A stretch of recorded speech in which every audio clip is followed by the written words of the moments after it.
अंदाज़ लगा सकते हैं कि मामूली से पास आने से भी ये वायरस होने की संभावना हो जाती है।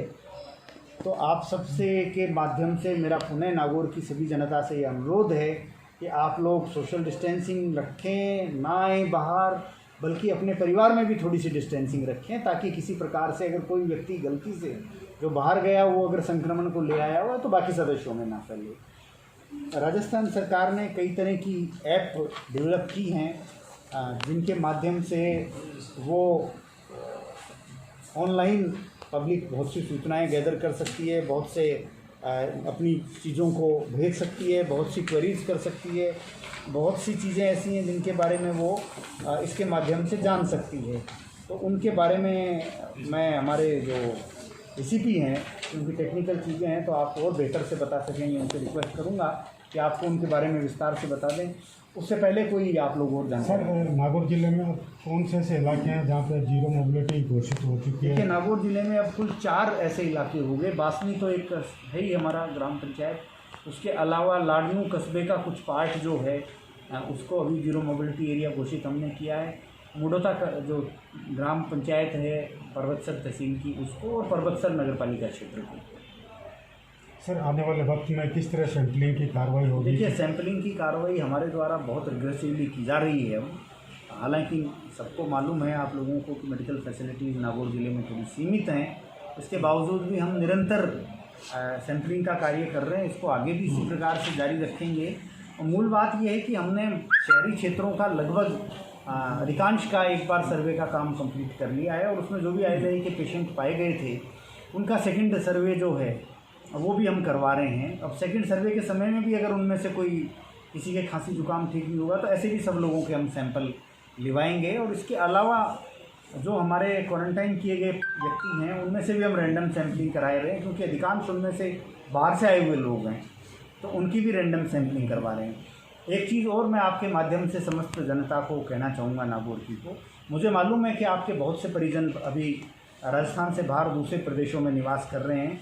उनमें से अधिकांश नागौर आने के इच्छुक हैं, लेकिन ये निर्णय राज्य सरकार और केंद्र सरकारों को मिलकर करना है कि कब कौन से व्यक्तियों को आना या जाना अलाउ करना है या नहीं करना है।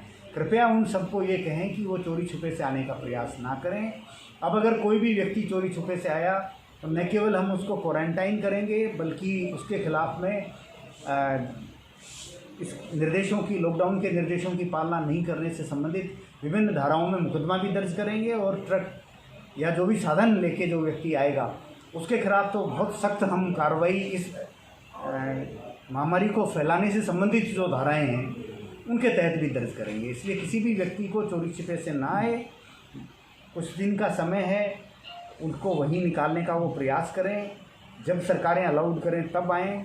चोरी छुपे से आके वो हमारे लिए और कष्ट बढ़ा रहे हैं, क्योंकि जिस प्रकार से जो आए हुए व्यक्ति हैं वो कौन संक्रमित होकर आ जाए, किन से मिल के आ जाए, कोई भरोसा नहीं है। हम नागौर ज़िले के आम नागरिकों के स्वास्थ्य को और अधिक खतरे में नहीं डालना चाहते। अब अगर ऐसे व्यक्ति कोई भी आए हुए मिले तो हम उनको क्वारंटाइन ही नहीं करेंगे, उनके खिलाफ मुकदमे भी दर्ज करवाएंगे। सर, जो मुंडोता का एक पॉजिटिव महिला का मामला आया है, उसके जो पति की डेथ कैंसर से होना बताया गया है, क्योंकि वो मुंबई में महाराष्ट्र से हैं, जहाँ पे पहले से ही काफ़ी केसेस सामने आ चुके हैं। तो पोस्टमार्टम रिपोर्ट या ऐसा कोई सोर्स जिससे अभी तक कुछ पता चला हो कि वो पति में कुछ इन्फेक्शन की या इस तरह की कोई मामला था? देखिए, इसकी विस्तृत जो रिपोर्ट्स हैं वो हम सब लोग ले रहे हैं। अभी एसडीएम जो हमारे पर्वतसर हैं, अब वो, और स्पेशली हमारे एक अधिकारी, आरएस अधिकारी जो हमारे यहाँ पर लगाए गए थे, मनीराम बगड़िया जी, अब उनका भी हेडक्वार्टर हम लोगों ने वहीं कर दिया है। तो उन सब की विस्तृत जानकारी प्राप्त कर रहे हैं। लेकिन उन सब से कोई ज़्यादा इफेक्ट हमारे से संबंधित कार्रवाइयों पर नहीं पड़ता है, क्योंकि हम तो जो भी, चाहे किसी भी कारण से हो, जो भी व्यक्ति उनके टच में आए थे उन सब की सैंपलिंग लेके उन सबको क्वारंटाइन करने का कार्य कर रहे हैं। हम कोई हमारी तरफ से नहीं छोड़ रहे हैं किसी भी प्रकार का। लेकिन ये है कि सूचनाओं के आधार पे हम जो महाराष्ट्र सरकार है उनको भी सूचित करेंगे ताकि वो भी अप्रोप्रिएट कार्रवाई कर सकें। सर, सांसद हनुमान बेनीवाल ने एक आरोप लगाया है एसपी और एडिशनल एसपी पे कि जब उन्हें पता था कि महिला की तबीयत खराब हो गई तो फिर उन्होंने निजी अस्पताल में उनको क्यों इलाज के लिए लेके गया? देखिए, मुझे इस बात की कोई जानकारी नहीं है कि कोई निजी अस्पताल में उन महिला को लेके गया हूँ। मेरे पास ना ऐसी कोई रिपोर्ट है, बल्कि उनको राजकीय अस्पताल में ही दिखाया गया था और वहीं उनका सैंपल लिया जाकर के और भेजा गया था। मेरे पास तो यही सूचना है, मेरे पास इस बात की कोई सूचना नहीं है कि कोई उनको निजी अस्पताल में दिखाया होगा। प्रथम बात तो ये है। द्वितीय बात सबसे महत्वपूर्ण ये है कि खांसी जुकाम होना मामूली, ये एक सामान्य वो है, कौन व्यक्ति इसमें पॉजिटिव निकलेगा इसका पहले से तो पता चलता नहीं है। खांसी जुकाम तो हमें आपको रोज़ किसी को भी हो जाता है, तो उसका यही अर्थ थोड़ी है कि भाई, और जो भी नज़दीकतम जिसको किसी को उचित लगता है और वो दिखाने की कार्रवाई कोई एसपी एडिशनल एसपी के लेवल पर थोड़ी, वो तो व्यक्ति खुद अपने को दिखाता है जिसको उचित लगता है।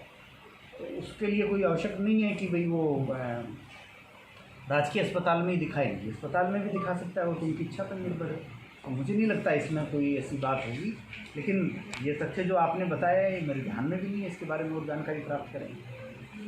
सर, महिला जो पॉजिटिव आई है, अपनी महिला कांस्टेबल कई जगहों पर ड्यूटी में रहे, अपने घर भी गए, तो नंबर ऑफ पर्सन्स कितने आइडेंटिफाई किए गए हैं जिनकी स्क्रीनिंग और सैम्पलिंग के लिए, नंबर ऑफ पर्सन की देखिए कितने पुलिसकर्मी हैं और परिजन? रफली मैं आपको बताऊं तो कुल मिला के लगभग 4-5 तो वो हैं जो उनके साथ ड्यूटी पे डिफरेंट उसमें थे, जिनको आइडेंटिफाई किया है। उसके अलावा जो उनके परिवार पीहर पक्ष के जो लोग हैं, सब मिला करके लगभग 18 से 19 लोग वो आइडेंटिफाई किए हम लोगों ने, और लगभग 10 से 11 जो उनके ससुराल पक्ष के लोग थे, उनको 19 के करीब ससुराल पक्ष के और 10-11 के करीब पीहर पक्ष के लोग हैं जिनका उन करेंगे। सर, आप किसी को बांटने को लेकर गाइडलाइन जारी की है?